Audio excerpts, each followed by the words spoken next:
Well, good afternoon. It's very pleasing for me to see the good number of people that have come along to this, probably about twice as many people as came along last year. Last year, some of those here will recall that I gave a speech about shining a light on unfairness in the tax system. And I noted that many people look at our headline personal income tax rates and see a system that charges higher tax rates on higher taxable income, and they assume that that means that the system that we have in New Zealand is progressive overall. It isn't. I said that it's rare for the debate to properly factor into the effective rate of the regressive tax that is GST as a percentage of income, or for that debate to include economic income that is untaxed. I noted that there's a sense of unease, and I still believe this to be true, especially among younger New Zealanders who see their opportunities constrained by inequities in the current tax system. Many believe that those that are better off than themselves can structure their affairs to pay lower tax rates, but they've never been able to prove the scale of it. I said that the Labour government believes it's the responsibility of government to shine a light on this, and noted that only IRD can gather the data needed. I spoke of two key projects underway at Inland Revenue, the High Wealth Individuals Research Project and the tax principles work that we're undertaking. I'm here today to announce the results of the IRD research, and for the first time we have hard data confirming fundamental unfairness in our tax system. The study looked at the income and tax of people who generally had a net worth of more than $50 million or $20 million if they controlled significant businesses, and it looked at their income and taxes over the 5-year period from the 1st of April 2015 to the 31st of March 2021. Inland Revenue requested information on 350 high wealth individuals and their immediate families. That's described in the report. It's essentially 311 individuals, 238 of their partners, and 27 dependent children. Of those 350, 311 responded. The median wealth or net assets of the group in 2021, the start of the period, was $106 million, and the average, the mean, was higher still at $276 million average. In total, these 311 people have a collective wealth of $85 billion. The data shows beyond doubt that the wealthiest New Zealanders pay tax on their economic income at a rate well below what most New Zealanders pay on theirs. It shows that the effective tax rate paid by middle-income New Zealanders is at least double that paid by our wealthiest citizens. This finding is truly groundbreaking. The work we have done to substantiate it puts us at the forefront of those countries who are trying to better understand the fairness of their tax systems. This study is an analysis of actual data. It's not a theoretical model or an analysis of scenarios. I want to be clear that today I'm not announcing any new tax policy or tax switch. Labour's tax policy will be announced before the election. I do repeat again, though, that I've never favoured taxing the family home, either by way of capital gains or imputed rents. High rates of home ownership are, for me, a cornerstone of a fair society. Before I get into the substance of this work, I'm going to talk a bit about the background and how IRD conducted its study. The first point to note is this is a debate about the distribution of tax, not total tax. New Zealand's not a highly taxed country. We sit in the middle of the OECD pack for total taxes, and you can see on the white bar there that's the OECD average, and New Zealand's taxes are shown in the red bar, slightly lower than the OECD average. Those taxes don't change hugely as a percentage of GDP from year to year. New Zealanders want to know that their tax system is fair, and indeed voluntary compliance with tax obligations, which the system relies upon, itself rests upon the system being seen to be fair.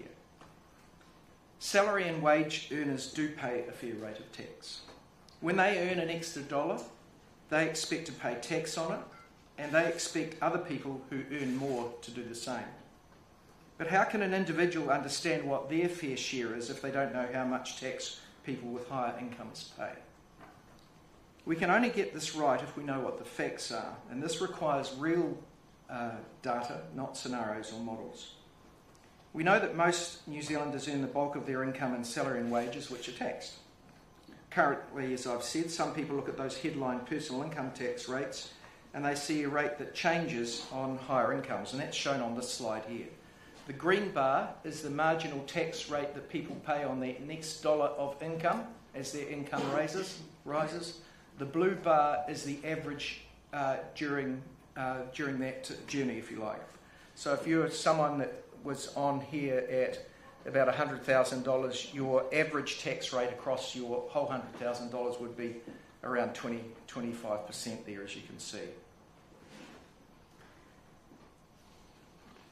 So people see that and they assume that this means that the system is progressive overall, but it's not, because what is not apparent in this graph is the types of income that are earned predominantly by the very wealthy, and this is an important and, the graph also excludes GST.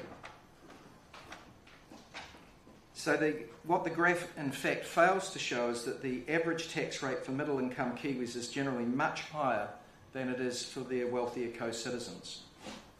We've known for some time that some of the wealthiest New Zealanders don't pay tax on some of their income, but we've not known how much nor what their overall effective tax rate is. Not all taxes need to be progressive. I'm a defender of GST, but the overall system ought to be. This is a settled principle of tax theory.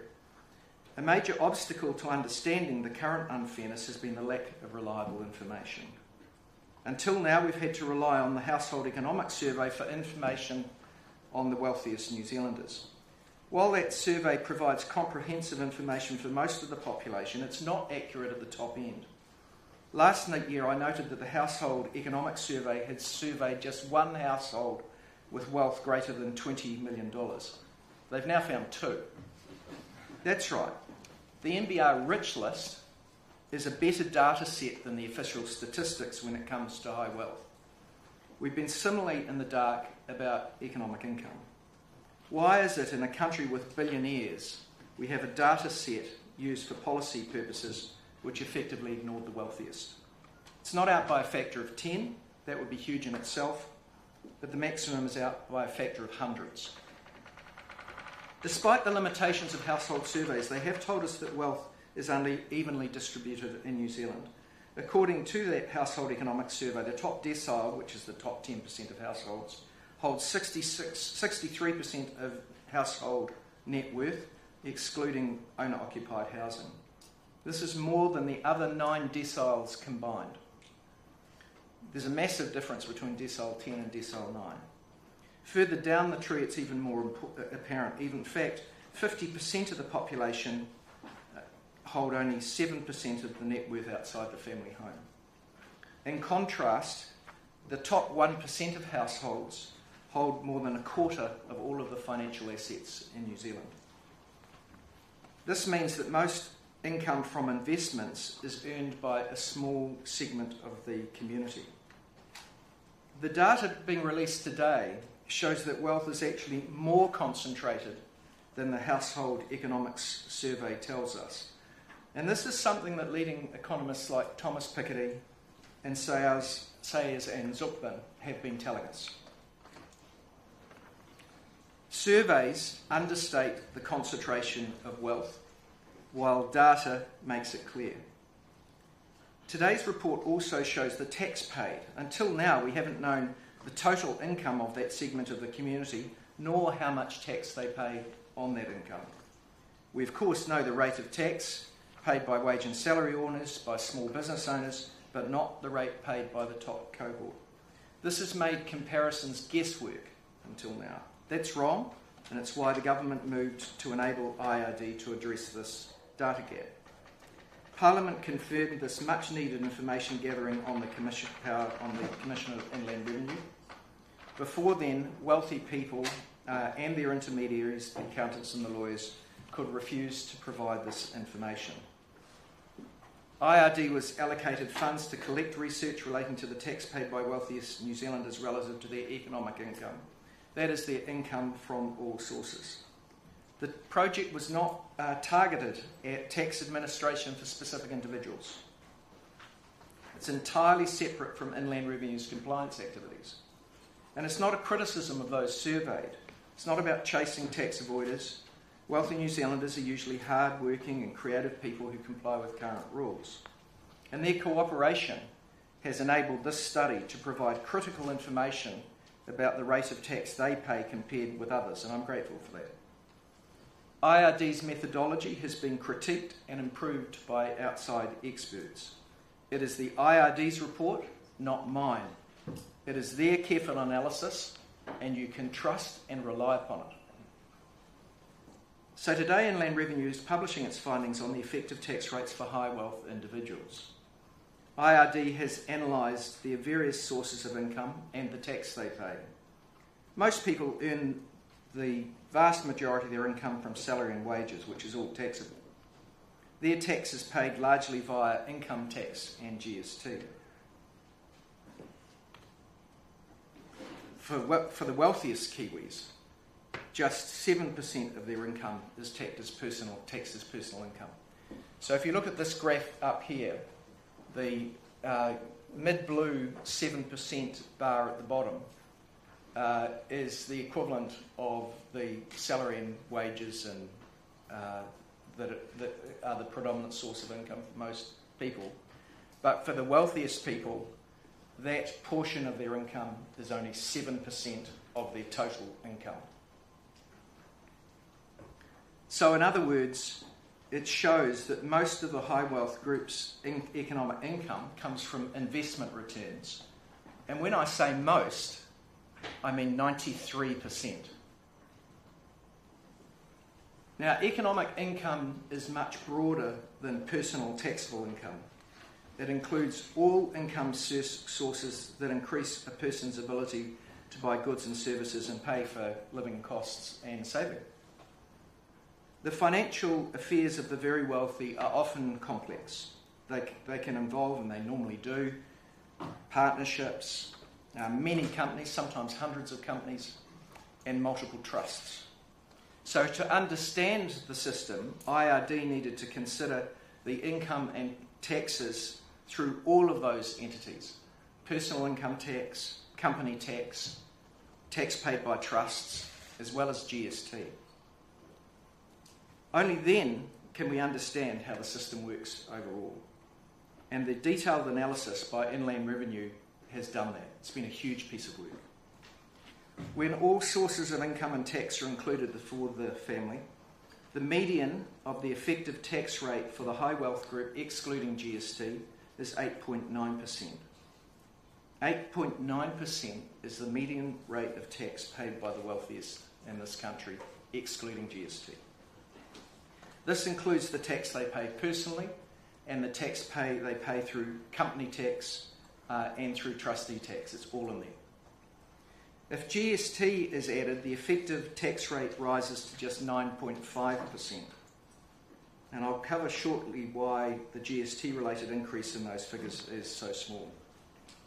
In contrast, a person earning their income through an $80,000 salary with no other income pays an average of 22% income tax. And if you add on the GST they pay out of their income, their effective tax rate is 30%. So our citizens, like our tradies, our nurses, our school teachers, our hospo workers, our hairdressers, our cleaners, our engineers, our small business owners, all pay a much higher effective tax rate than their wealthier fellow Kiwis. Highly paid CEOs and professionals who earn large salaries, which of course are already all in the taxable band, they pay an even higher rate. The much lower rate paid by the very wealthy is driven by two main factors: capital income, which is mainly capital gains, and GST. High wealth individuals more often earn their income from returns on investment, largely non-taxable returns received through trusts and companies rather than directly. The report shows that 67% of the high wealth population's economic income was derived through trust structures, either as trustee income or in capital gains. As I said, just 1% of households hold more than a quarter of all of the financial assets in New Zealand. So if income earned from capital is taxed at a lower rate than the tax people pay on their income from salary and wages, then that tax advantage is concentrated at the top end. And this study proves that that is what is happening in New Zealand. Let's look at GST. Now, GST makes up 32% of total tax in New Zealand. So who pays what is very important. More important in New Zealand than virtually any other country in the world, because the OECD average for GST as a percentage of total tax is much lower at 20%. So if you've got a regressive GST system, then the effects of that are more pronounced on the other people, the majority, in New Zealand than virtually anywhere else in the world. So the OECD has looked at GST as a percentage of income. We pay it when we spend it, when we spend money. When we buy goods and services, we're paying 15% tax to the government. What's that as a percentage of income has been looked at in the OECD, and it's a fairly consistent story across countries. Consumption taxes like GST are a higher proportion of the incomes of less wealthy people, so that's not a surprise. New Zealand's a bit more regressive, you can see on the blue bars there, than the OECD average, and that regressiveness overall in the tax system is also bigger because of the high proportion of GST in the system, but the trend generally is no surprise. Most people are spending, on average, just under 2/3 of their salaries on GST inclusive goods and services. So in other words, the effective tax rate of their GST as a proportion of their income, not including capital gains, is 8 or 9%. However, GST paid as a proportion of income drops sharply at the top end. I think you'd be a bit surprised by this figure. The average person in the sample population spent 0.5% of their overall income on GST inclusive goods and services. That's a substantial and poorly understood difference. So the wealthy New Zealanders not only pay much lower proportions of their income on income taxes, they also pay a lower proportion of their income on GST. I'm going to come back to the total rate including GST, but first of all I want to also cover the Treasury report that's out today as well. So the Treasury have produced an accompanying report to the IRD report that looks at the entire population. Now, unlike the IRD report, which is based on individual data, the Treasury report is modelled on data based on representative surveys and economy-wide analysis of income and tax. It's still important because it enables us to make comparisons between the finding of the High Wealth Individuals report and other New Zealanders, because we know that those surveys are pretty accurate for the rest of New Zealand. It outlines the effective average tax rates on based on comprehensive measures of income across the population. It's another quality piece of work, and I think the Treasury officials have done it. The report includes multiple scenarios. It includes things like transfer payments, benefits. It looks at people with dependent children, because lots of people are in different circumstances. And it looks at people with different sorts of investments, and it looks at housing differences. Some of these are complex. Some of them, for me, I find a little academic. For example, I'm not a great fan of some of the scenarios that include imputed rents and capital gains on owner-occupied housing. I don't put much weight on those scenarios for several reasons. For me, the deemed income or capital gain can't normally be spent. You need to live in a house. And I'm also happy to exclude the higher imputed rents and capital gains on the more expensive houses naturally owned by those who are more wealthy. So for me, I prefer estimates that exclude imputed rents and capital gains on owner-occupied houses across all income and wealth levels. But I've nonetheless or not me, the department's nonetheless included this data. I say that to avoid misrepresentation of my views on this, but also to show that even when those scenarios are used, middle income owners are still paying much higher rates of tax than the wealthy. The Treasury scenario shows that the tax rates paid by New Zealanders, including GST, are between 6.8 and 10.8 percentage points higher than the estimates for the high wealth population. Or put it another way, even when a broad definition of economic income is used for middle income New Zealanders, they're still paying twice the rate of tax on their income, again including GST. This report and the Treasury work considers GST for the high wealth population and the rest of the community relative to their economic income, that is all of their income including capital gains. It shows that the amount of GST paid by the average high wealth family is around 0.5% of their overall income. Now that's really regressive, the top end. It just shows you how surveys that don't capture the top end don't actually capture the full picture.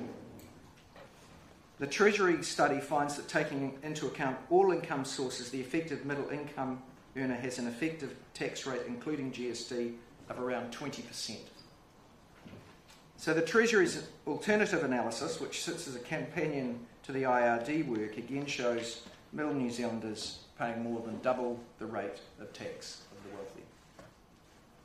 There are other interesting findings in these reports. For example, on average, the higher the ownership interest a wealthy person has in a private company, the lower its tax and dividend rate. This is further evidence of the incentive to reduce taxable income and instead focus on capital growth and tax-free share sales or capital distributions. There are a lot of reasons behind that, including higher rates of leverage. New Zealand is not the only country doing work in this area. The increasing concentration of wealth and the lower rates of tax paid by the very wealthy is of concern in many countries. For instance, the OECD Centre for Tax Policy has a current project that's looking at stylised effective tax rates under different compositions of labour and capital income. This work's due to be published soon. These models that are being used in other countries show that people earning income from labour have higher effective tax rates than those with a mix of income from labour and capital. Inland Revenue have followed a similar methodology to that which is being used by OECD currently. But unlike their work, which is based on scenarios, New Zealand's is on actual data. Some of the OECD countries do have less extreme differences than in New Zealand, and that'll be coming out in the next months. You have to look to a country like the USA to find extremes similar to us. In 2021, the United States Council of Economic Advisors undertook a study on the effective tax rates of their 400 wealthiest families. It estimated that the average federal effective tax rate for income tax for the period 2010 to 2018 for those families was 8.2%. This is remarkably similar to the result found in this inland revenue. However, some American states also have other taxes, so it may be that the New Zealand outcome is more extreme than in even some states of the USA. I believe this survey will be of great interest to the OECD and other jurisdictions, partly because it's grounded in actual facts, not models or scenarios. So, now what next? We know that wealthier New Zealanders pay on average under half the rate of tax paid by middle income earners. But what, if anything, do we do about that in New Zealand?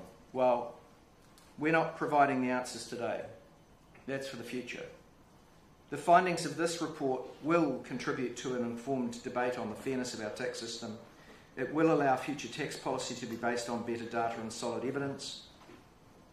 Can I thank those of you here today who have helped guide and support officials in conducting the research, and those of you who worked with your clients to help achieving the high response rate to the survey. It's been in all of our interest to make sure that this work can be as good as it can be. This report brings a greater transparency to our tax system. It hasn't been about attacking the very wealthy, but it is asking a proper question: who is or is not paying their fair share? So what happens next? Well, I believe most New Zealanders will always want to know if the tax system is fair. They know their own tax affairs are simple and that they and the IRD understands their income well.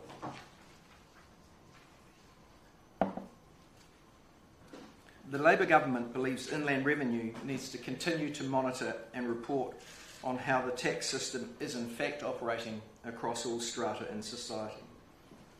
The government is planning to introduce a series of tax principles. These tax principles will require tax policy officials to regularly report on key fundamentals of the tax system. Lots of people have strong views on what tax policy should seek to uphold. But surely we can find a high-level common ground upon which information can be reported and upon which a proper debate can be based. Successive tax inquiries in New Zealand and overseas have described the main principles of a good tax system. They're uncontroversial. All want a modern tax system to operate efficiently and effectively by keeping administrative and compliance costs low. In New Zealand, we try to deliver workable tax policy through our generic tax policy process and public consultation. Most people agree that a good tax system incentivises work and avoids distortions through uneven tax treatment of business and investments. But above all, a tax system seeks to uphold that most core of New Zealand values: fairness. Fairness in tax has two main aspects: horizontal equity, that should ensure that people in similar positions contribute similar amounts, and the vertical aspect that should achieve progressivity, or at least avoid regressivity in the system.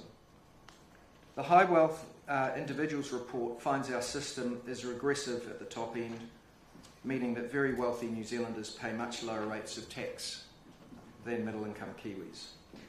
This new reporting framework to be created will seek to provide information on the tax system related to these principles. This will help to provide an informed debate. Our proposal is to require officials to report periodically on the operation of the tax system, using the principles in the legislation as the basis for their reporting. This will build up a time series showing how the tax system is changing in relation to these core principles. By providing information to the public like that presented in the High Wealth Individuals Report today, we can have an informed debate on tax using solid evidence. The debate around this High Wealth Report and the tax principles adding requirements for ongoing public information will result in a stronger economy. The economy will be better if the tax system is fairer. It will also be a fairer tax system and make for a better New Zealand. I appreciate you taking the time to be here. Could I particularly shout out to the officials that have led this work? They've done a fantastic job, and I will be eternally grateful to them. I'm happy to answer a few questions.